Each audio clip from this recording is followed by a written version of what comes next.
we are going to be talking about Shuswap Theatre and what we did in our COVID year, our COVID season. Presented obviously tons of challenges. So we thought we would talk about how our season, how our COVID season came about, how we put things together, where it originated from. And we should start by introducing ourselves. Oh, that would be good. We are the artistic committee, really the brains behind the whole operation at Shuswap Theatre. I'm Gloria Cox. My name is Frank Manning. And I'm Julia Body. And we were the people who really quickly were like, there can't be life without theatre. There's got to be a solution to the COVID season. And we set about trying to find a way to solve that problem. So once we kind of went through our withdrawal of, oh my God, there's no theatre, what am I going to do? And oh my God, I can't believe I spent so much time down at the theatre because now I have all this free time. Our creative juices started going, we need something to release. We have to be able to express ourselves some way. Mm-hmm. So we got together and we started brainstorming. And some of the ideas that we came up with, I remember saying to you, I just don't believe that as creative people, there isn't a way to think outside the box and do something, find something that we're allowed to do that fits within the parameters. Right. Yeah. So we did our brainstorming, and it was in the summertime, wasn't it? Yeah, I think we started by just sitting around and talking, throwing out as many ideas as we could come up with. And when we kind of got a bunch of ideas together, we got really excited because we thought some of the ideas were pretty darn good.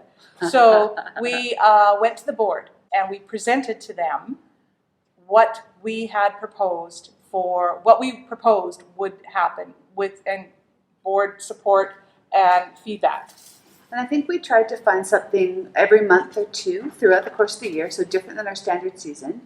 And we talked about having a variety of different ways that people could participate depending on their levels of comfort and how much they wanted, whether they were comfortable being in a building or outside of a building, what to do as restrictions changed, and virtual things or things that could adjust to being virtual on short notice if need be. Yeah, one of our objectives was to keep a high profile of the theatre in the community so that people didn't forget about Shuswap Theatre. Exactly. Yeah. Yeah. So because of the time of year that it was, we thought we could do some theatre outside. We started at the end of August, and we did what we lovingly call walkabout theatre.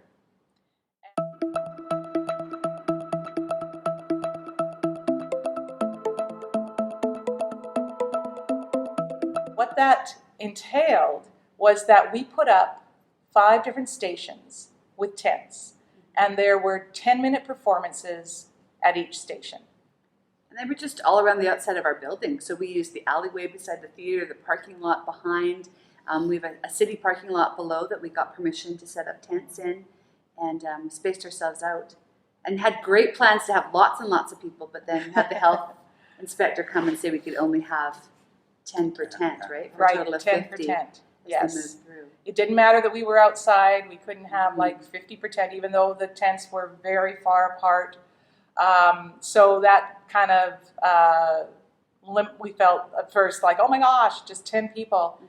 Mm-hmm. So we sold tickets ahead of time, and we had what we called, I can't remember exactly what we called them, but they were like hosts.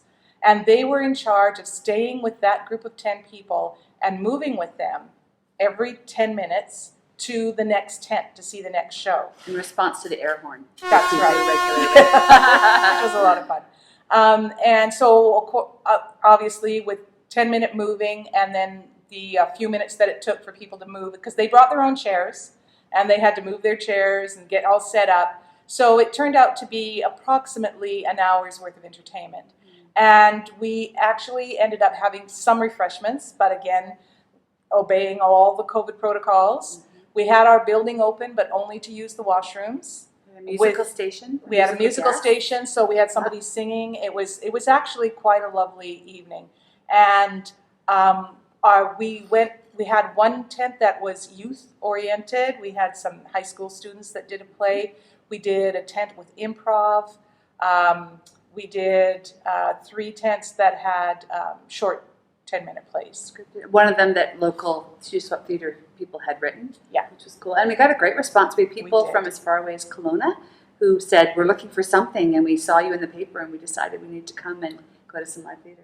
Yeah, I think people were really hungry for They some were. theater, and it was a real benefit for people. They could actually get out and see some theater. Yeah. So it was a very festive atmosphere. People were happy. They thanked us many times for doing something, and so we were very encouraged and happy that we were able to provide, like Frank said, keep Shuswap Theatre in everybody's minds, provide some fun entertainment, and people were able to gather to a certain degree, as long as, following, I guess, COVID protocols. And we had other theaters that were interested in what we were doing as well, which was kind of cool. And CBC Radio, Julia got interviewed to talk about what we were doing and how we were doing theater in COVID times. Yeah. Okay, and the next thing that we did was Kim McMillan got a group together, and they did a staged play reading of Outside Mullingar, and recorded it on Zoom. Was it on Zoom? I don't remember. I don't know what they recorded. Yeah, and so it was made available to people to tune in and watch, and they had a question answer. Yeah, they did. They did have, as well. It was a really interesting you were in it. experience. Yeah, we rehearsed it for about a month. Not a lot, but a couple hours here and there, because we didn't have to memorize anything. But at that time, we did have a limited audience, and I'm not sure. Yes, that's right. I think we had about 20 people for each. We had 2 readings. We had about 20 people at each reading, and then Kim took questions after. So from an actor's perspective, it was really good to get out and be able to do something. And again, the people in the community were aware that Shuswap Theatre was still vibrant and still doing things every month. So. Right. And I think it was free, right, to anybody who wanted to see it. But I mean, we've done a couple of different things online like that, and people are able to donate if they want to. But then we move into October and Halloween, and Ali Balloon, one of our members, got together a group of high school students, and they did a version of Reader's Theatre with Halloween as the theme. Yeah, we called it Theatre of Thrill.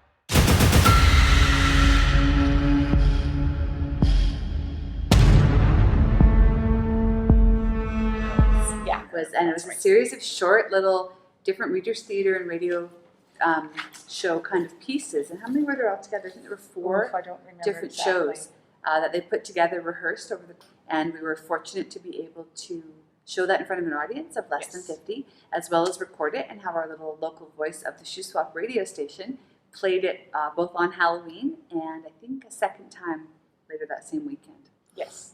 Yeah. Cool. And one of our mandates is always to continue to get youth involved in theatre so that we are building the next generation of theatre goers and theatre performers. So we had somewhere between 15 and 20 kids that were involved in that. So really good turnout, and kids were excited to be able to perform. Yeah.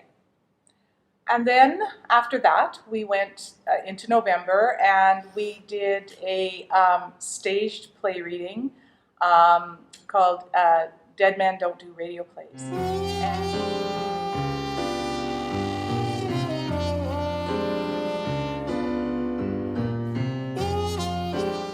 And we were again allowed to have a minimal audience.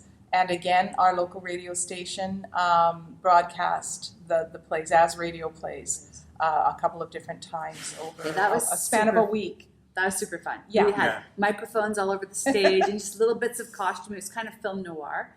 And yeah. So they were two short 30-minute sort of serials that were connected by the same main character.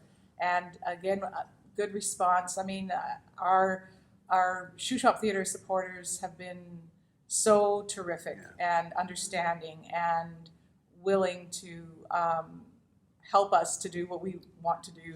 And you know what I loved about the fact that it was a radio play and also for the stage play reading, I think for everybody, the stress of COVID, everybody hasn't sort of been performing at their peak. And that we found ways to be creative and to do theater without that pressure to memorize. Yeah, And people, it didn't feel like it was a strain on our mental capacity. Or the time commitment. Exactly, as well. exactly. There wasn't the time commitment that you would have putting on a regular production on any of these things that we did. So, Absolutely. Yeah, it was a time to be kind to everyone. So, as performers as well as audience. So I think we accomplished that. I think we sort of made both feel that they were doing some form of theater, no matter what it looked like. Okay, in that So, particular script, Yeah. there were sound effects people that are on right. stage and they're part of the show. Yeah. And so the audience that was here that watched it got to see the sound effects being created as the actors were recording their voices. That was very that cool. was really fun. I'd do that again. Yeah, because we had the coolest plan for Christmas. Yeah. We had a director. We had a script that was written by one of our members, a local fellow who has written scripts for us before. We cast it with a number of young people, and the plan was we had the loan of a flatbed, which we were going to drag around to the different locations. People could book us to come to their neighborhoods. And of course, not more than 50 people could congregate, and it was up to the person who booked it to make sure that all of those COVID restrictions were being taken care of. We had bookings. We were going to do this, I think, over 3 days. Lots and lots of interest. I heard actually from Summerlin players, singers and players, they were interested in doing something very, very similar. So there were a lot of phone calls back and forth about how we were doing and what are you doing about this. And it felt so theater collaborative, not just in our own Shuswap Theatre, but reaching outside to the other theater community. So, yeah. Cool. It was just so awesome, and you all know what happened then. We were Christmas got shut down. we got shut down. Yeah. Canceled. Can't So do that anything. was tough. It was a That was cool really tough. idea. We were Yeah. calling it drive-by theater. I'm not sure that the board was okay with that name, but that was our pet name for Then it it. became flatbed. Yeah, theater. We something had a all little kinds less of different- aggressive. But So that was unfortunate because we were really looking forward to something really totally different. And yeah. we had talked many times, even before COVID, about doing things outside of our building, not just being so stuck to our building. But unfortunately, it wasn't to be. Then we went into the new year and we had our first trivia night. Do you want to describe it, Gloria? 'Cause Yeah, you and probably. Trivia night, we started off, I think it was for Shuswap Theatre members only, right? Part of it was just making sure we were still getting our members, that there was a perk for them for being a member and keeping people excited about having their memberships. So we put together a trivia night and people signed up individually or in groups, and we had teams of 2 that we matched up. You may or may not have been matched with someone that you knew. We did it all on Zoom and we used breakout rooms. So each team came up with their own name. It was teams of 4. Was it Teams not? of 4, Yeah. teams of 4. They went into their little breakout rooms and came up with their names. And we started with random trivia and then a theater speed round at the end. And it was really fun. There were definitely some technical challenges, and especially, everybody's learning pace with Zoom was all in different places. So our tech support that was present was very actively busy during the evening. But it was a very fun. Yeah, it's a very fun couple Yeah, it of was hours. great Had some fun. great prizes from Yeah. local businesses to help support local businesses as well, which was our. Yeah, we laughed a lot. We laughed a lot on this end where we were trying to help people with technical issues. And then Frank was actually playing the game from home. And I think that you probably had Oh, it was a great time. fun. It was awesome. Technologically, it worked pretty much perfectly, except for one instance. From but your it was side. great. When you went into the chat room, you met the people that you were paired up with, and went over the questions. It was a ton of fun, and I think we had 38, 40 people the first I time, think so. which was kind of the optimum number, right? It was a good group. Yeah. But it was there was a sense that I got in the community after talking to people about the trip. Oh, I wish I'd known about that. Yeah. I would have loved to have done that. So it was really successful, and it was a ton of fun. I think it lasted an hour and a half, which was just the right time. And it was great. And of course, you get the results at the end. It was a lot of fun. Frank won a prize, that's why he That's liked it so right, much. yeah. Yeah, so we had awesome prizes actually, and Yeah. we had, it wasn't just, you didn't have to just be the best, we had some funny prizes for being the worst and things like that. Oh yeah. So it was And good fun. we called it Triviosity, and the team that did the poorest won the Triviosity Monstrosity, which was season tickets to next year's season at Shuswap Theatre, because obviously they did not get out enough when their trivia score was so low. Yeah. So And I think just adding on to what Gloria mentioned, that it was good that all the prizes were local, so it kept us Exactly. in the business community, Yes. that we were still around, what we were doing, and yeah, it was great, Yeah. fun. Yeah, it was terrific. So and following, it was so go ahead. much fun. We did it a second Yeah. time in March. So I was going to say, That's right. following on the success of that, we did it again. And again, we had good response. People had fun, new questions. And it was definitely what was needed in the doldrums after Christmas, plus having COVID shut everything down, and just kept people at least in touch. And you could see their faces on the screen, and at least it for a little short time, we felt like we were together. So it was cool. Yeah, and even the intermission when everybody's little face squares were up on Zoom, and you could see all your theater people that you hadn't seen for a long time. Yeah, that was really it was fun. pretty cool. Yeah. So after that, as we all know, everything just stopped. Shut down. Everything just closed. And we have been missing seeing our theater friends and doing theater, but things are looking up. And we are currently, as the artistic committee, planning our next season. And if things continue in this same direction that it's going in now, we should be back full force. Yeah. So that is the hope and the desire. And it's been a tough, interesting year. Challenging. You definitely had to think outside the box, and we did our best to do that.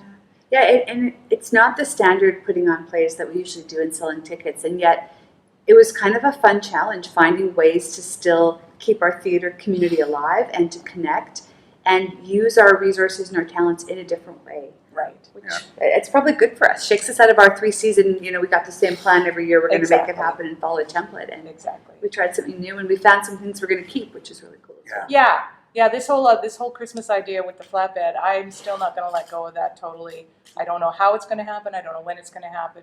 And now here we are in July, or just about July, and we our tote, which we have been doing for Theater on the Edge, which we have been doing for 7 years, is going to be happening virtually this year, thanks to a team who has been working very hard and putting together an awesome event.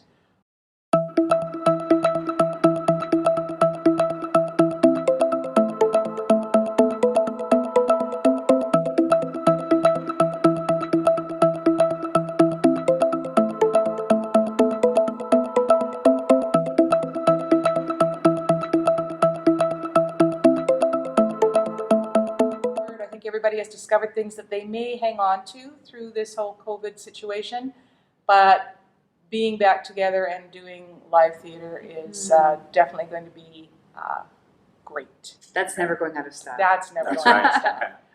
So, thank you, and that is how we Our cope through COVID. Yeah. See ya. Bye, everybody.